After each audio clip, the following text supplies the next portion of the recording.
ఇప్పుడు నేను నీతో ఒక ప్రశ్న అడుగుతాను, జాగ్రత్తగా విను. నువ్వు అనుకుంటున్న కష్టాలు, ఆలస్యం, ఒంటరితనం, అర్థం కాని మార్గాలు యాదృచ్ఛికమా, లేక దేవుడు నిన్ను ఏదో దానికి సిద్ధం చేస్తున్నాడా?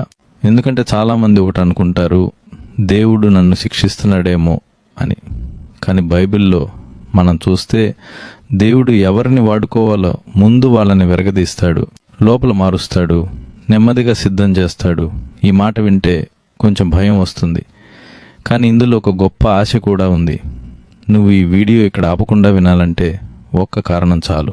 దేవుడు నిన్ను వదిలిపెట్టలేదు కాబట్టి ఈరోజు నీ జీవితం ఎందుకు ఇలా ఉందో, నీ ప్రార్థనలు ఎందుకు వెంటనే జవాబు రాకుండా ఆగిపోయాయో, నీలో ఎందుకు ఒక లోతైన అసంతృప్తి ఉందో, ఇవన్నీ కలిసి ఒక మాట చెబుతున్నాయి, దేవుడు నిన్ను సిద్ధం చేస్తున్నాడు.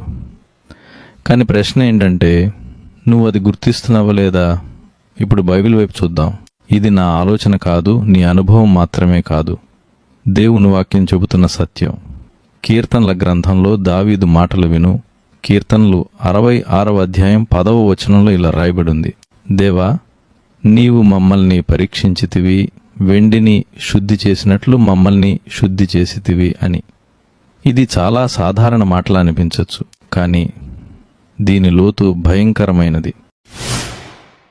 వెండిని శుద్ధి చేయాలంటే నిప్పులో పెట్టాలి, వేడి పెంచాలి, మలినాలు పైకి రావాలి, అప్పుడు మాత్రమే శుద్ధి అవుతుంది. దావీదు ఇలా అనలేదు, దేవుడు నన్ను ఆశీర్వదించాడు అని, దేవుడు నన్ను పరీక్షించాడు, నన్ను కాల్చాడు, నన్ను శుద్ధి చేశాడు అని అంటున్నాడు. అంటే ఒక విషయం స్పష్టం, నీ జీవితంలో వేడి పెరిగితే, సమస్యలు ఎక్కువైతే నీవు పాపంలో ఉన్నావన్నమాట కాదు, దేవుడు నిన్ను పనికి వచ్చే స్థితికి తీసుకొస్తున్నాడు అన్నమాట కాదు. ఇప్పుడు ఒకటి మనం అర్థం చేసుకోవాలి, దేవుడు సిద్ధం చేస్తున్నప్పుడు మనకి మొదట కనిపించే లక్షణం ఏంటంటే, మన పాత జీవితం మీద మనకి ఆసక్తి తగ్గిపోతుంది. ముందు నిన్ను ఆకర్షించిన విషయాలు ఇప్పుడు నీకు బోరుగా అనిపిస్తాయి. ముందు నీకు ఆనందం ఇచ్చిన స్నేహాలు, మాటలు, అలవాట్లు ఇప్పుడు నీ మనసును నింపలేకపోతాయి. ఇది డిప్రెషన్ కాదు, ఇది దేవుని పని. ఎందుకంటే దేవుడు కొత్త పాత్ర ఇవ్వబోతే పాత పాత్రను ఖాళీ చేయాలి. కొత్త ద్రాక్షారసం పోయాలంటే పాత సీసా పనికిరాదు అని యేసు చెప్పిన మాట మనం గుర్తు చేసుకోవాలి. దేవుడు నీలో ఉన్న పాత కోరికలను నెమ్మదిగా తీసేస్తున్నాడు. నువ్వు అనుకుంటావు, నాకు ఏది నచ్చడం లేదు అని, కానీ దేవుడు అంటున్నాడు, నేను నీ రుచి మారుస్తున్నాను అని. ఇది సిద్ధం చేసే ప్రక్రియలో మొదటి సూచన. ఇంకో లక్షణం ఏంటంటే, దేవుడు నిన్ను సిద్ధం చేస్తున్నప్పుడు నిన్ను ఒంటరిగా తీసుకెళ్తాడు.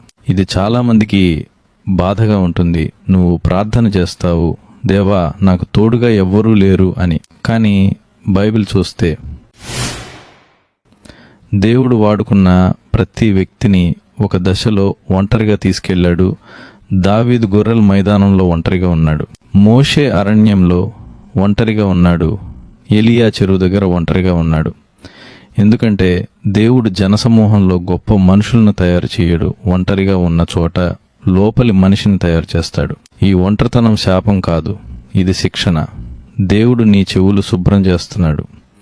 నువ్వు మనుషుల స్వరం కాకుండా ఆయన స్వరం వినడానికి నువ్వు ఈ దశలో ఉంటే నీకోసం ఒక మాట, నువ్వు వదిలేయబడలేదు, నువ్వు వేరు చేయబడ్డావు. ఇప్పుడు ఇంకో గట్టి విషయం మాట్లాడాలి. దేవుడు నిన్ను సిద్ధం చేస్తున్నప్పుడు నీ సహనం పరీక్షించబడుతుంది.